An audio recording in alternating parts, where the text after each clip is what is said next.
I'm grateful to the organizers for the invitation to this conference, which I would say turned to be sensationally successful, and for the opportunity to discuss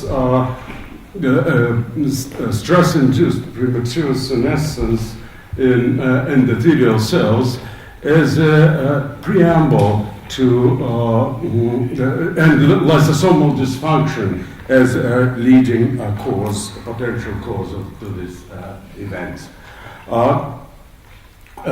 Indeed, the lysosomal session might be a tribute to the late Christian de Duve, who passed away this spring.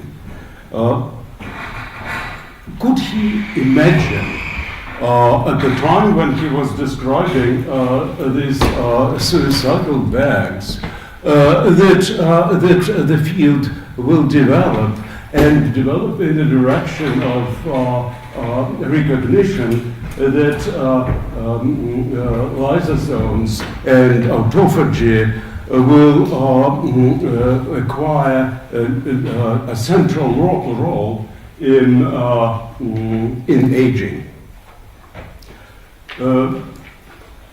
Our interest in lysosomal dysfunction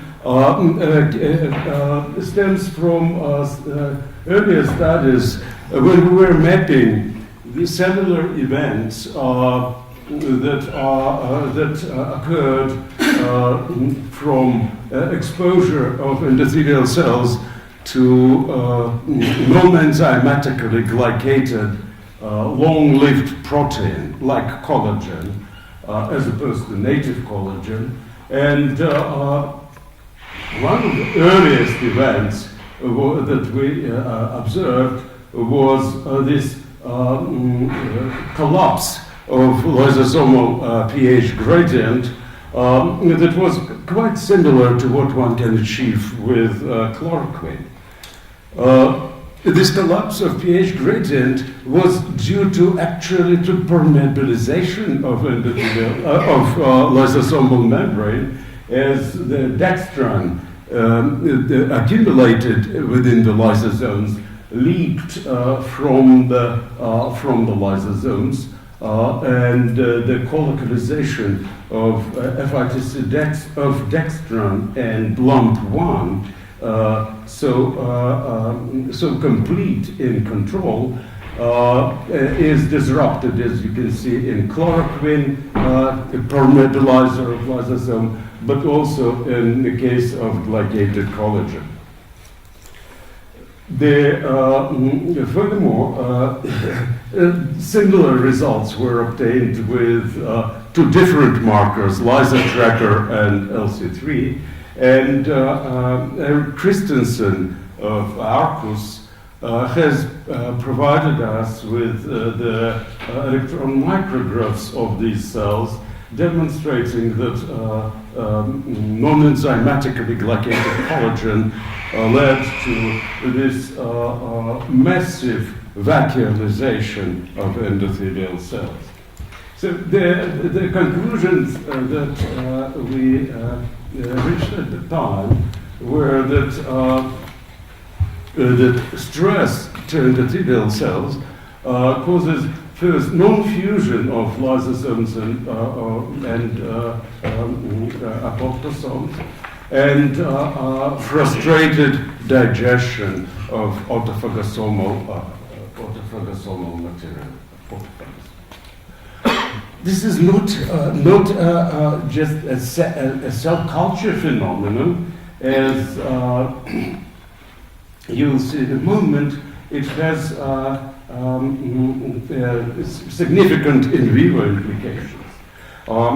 For instance, the cell therapy with stem cells is very much dependent on rejuvenation of the lysosomal pool. This is what we did when we co-cultured endothelial progenitor cells with stressed endothelial cells, there is a massive generation of this. I hope you can see it, of these tunneling nanotubes. Do you? And lysosomes labeled in red-orange are traveling. This is time-lapse microscopy. Are traveling along tunneling nanotube from the intact cell, stem cell, to the injured cells with impaired lysosomal pool. And this event is absolutely necessary for improvement, for instance, of diabetic vasculopathy that occurs with endothelial progenitor cell therapy. And as you can see, streptozotocin-induced diabetes leads to very significant dampening of acetylcholine-induced vasorelaxation compared to control in open circles. And endothelial progenitor cells almost completely improve vasorelaxation. It's important to realize that when endothelial progenitor cells are pretreated with cytokalasin B, which disrupts formation of these nanotubes, the effect is dampened. As we have heard on the first day of this meeting, Dr. Chen already introduced sirtuin family as an important regulator of longevity. Sirtuin-1 is a deacetylase member of the family, which regulates autophagy via deacetylation of several autophagosomal proteins, FOXO3, and by inhibiting mTOR function. So much so that the function of sirtuin-1 has become a critical component of autophagy. And interestingly enough, sirtuin expression is decreased in aging animals. Jun Chen in the lab has screened various non-traditional cardiovascular risk factors, such as asymmetric dimethylarginine, again, non-enzymatically glycated collagen, or simply hydrogen peroxide.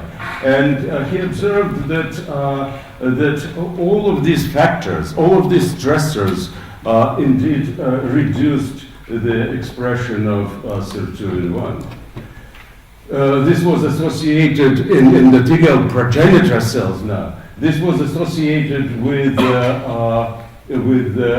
collapse of lysosomal pH gradient, and this same by employing chloroquine.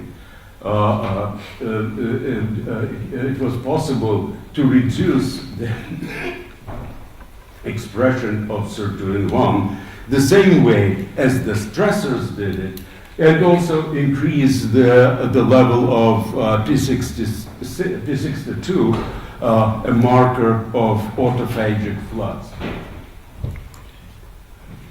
The fact that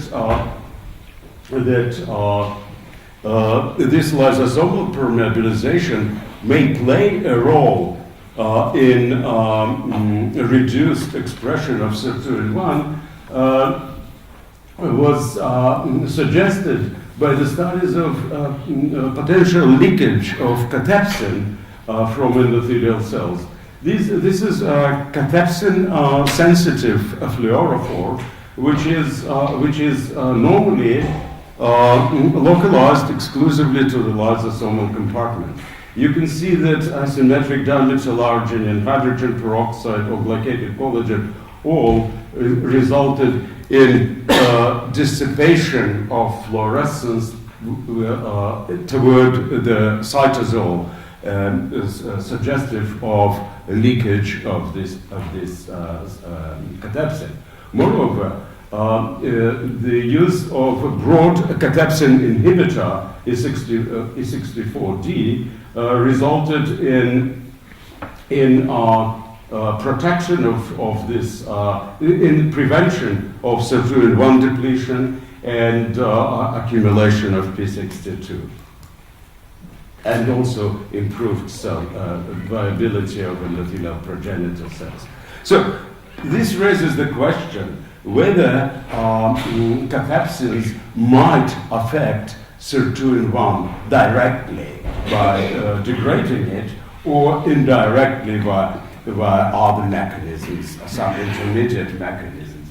We collaborated with Boris Turk of Ljubljana University, an expert in cathepsins, and Boris has demonstrated that cathepsins B, L, and S are all classical cathepsins present in endothelial and endothelial progenitor cells, each resulted in a different pattern of fragmentation of sirtuin-1, thus suggesting that at least in vitro it's possible that there is a direct degradation of sirtuin by cathepsins. In all these cases that I've described, the stressors could elicit various programs, and we're interested in understanding what are the consequences of selective depletion of sirtuin-1, therefore from endothelial cells.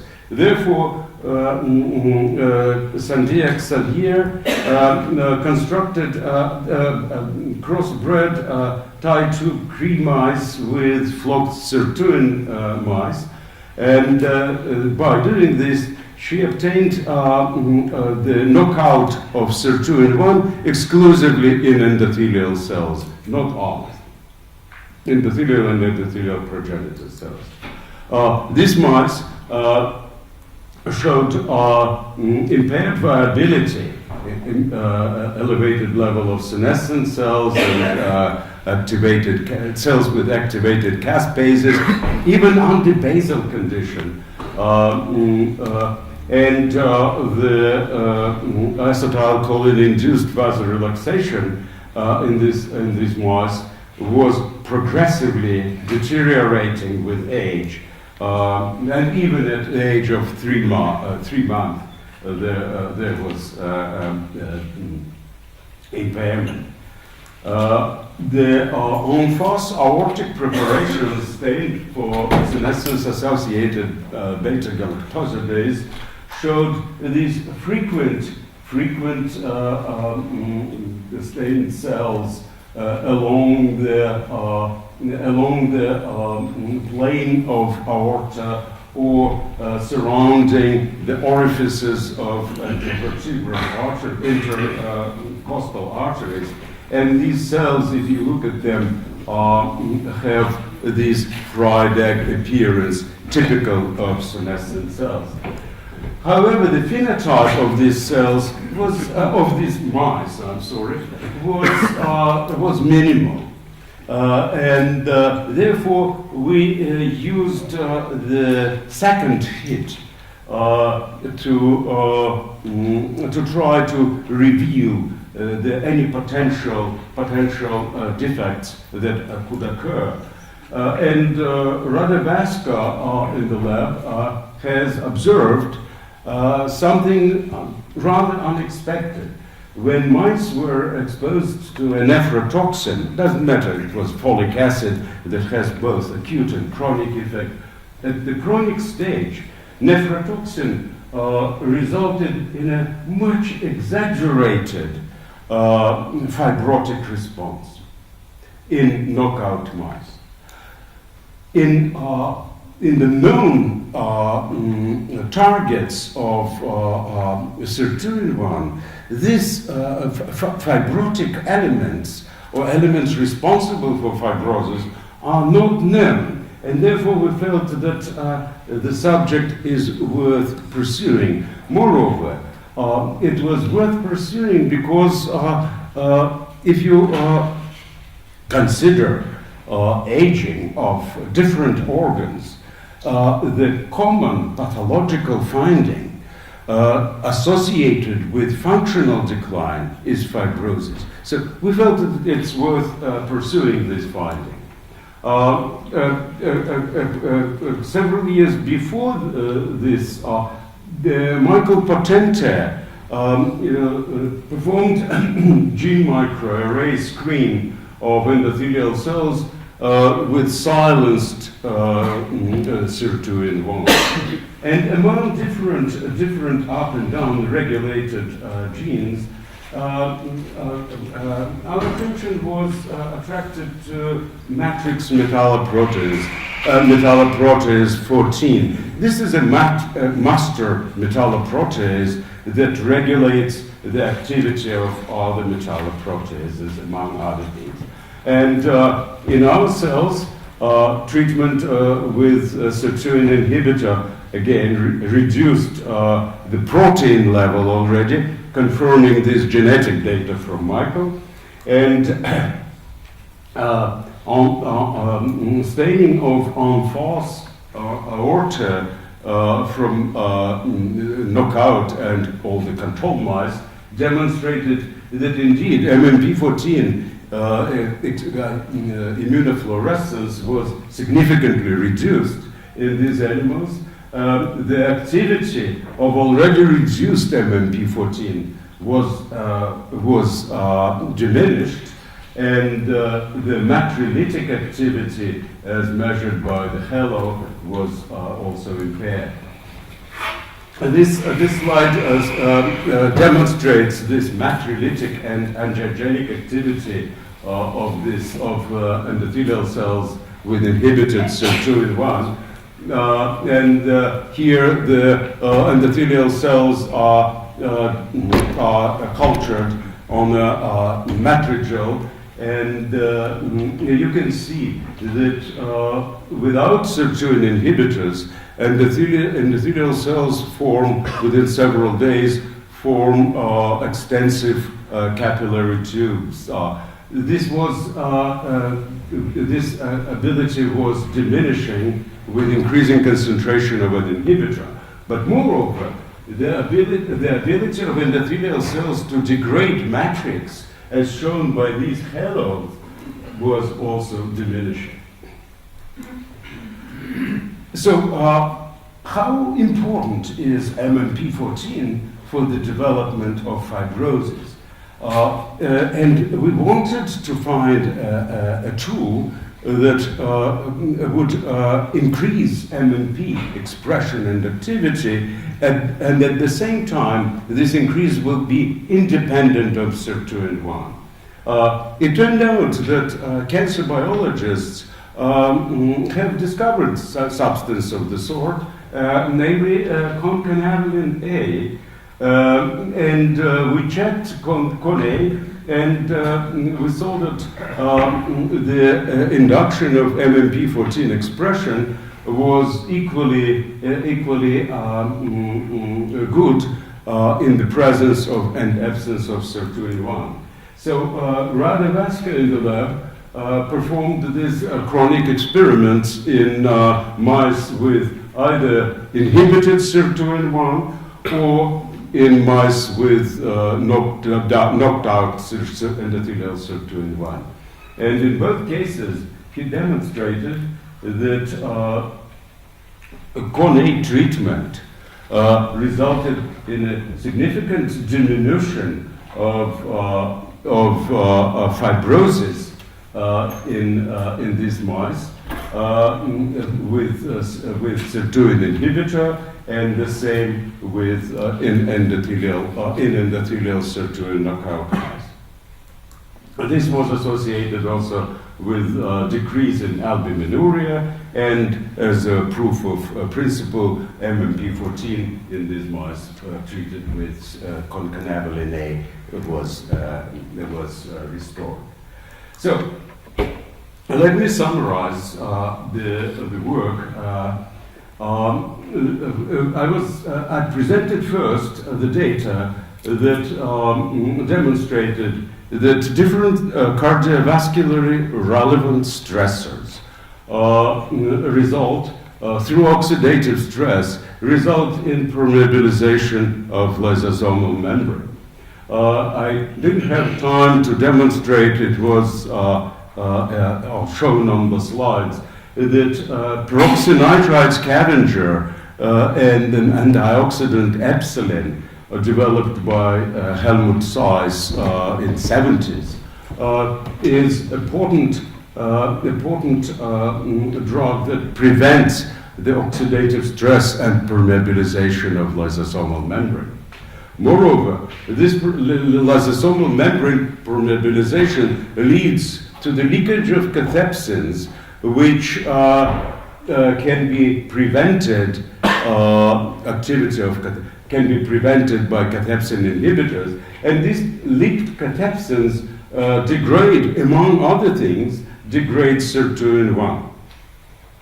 Sirtuin-1 depletion, in turn, causes downregulation of MMP-14, and I didn't have time to discuss the mechanisms of this downregulation, and results in this complex phenotype of stress-induced premature senescence, impaired angiogenesis, fibrosis, and defective regeneration. Looking at the same story from the standpoint of a vascular biologist, it's the stress-induced fragmentation of sirtuins by cathepsins that in the presence of decreased MMP-14 expression and activity leads to this pro-fibrotic phenotype with impaired regeneration of injured epithelial, for instance, layer, and poor angiocrine signals. Whereas the presence of adequate amount and activity of MMP-14 makes the tissue prone toward regeneration of the injury via in part angiocrine signals. And perhaps I'll stop at this point. Thank you.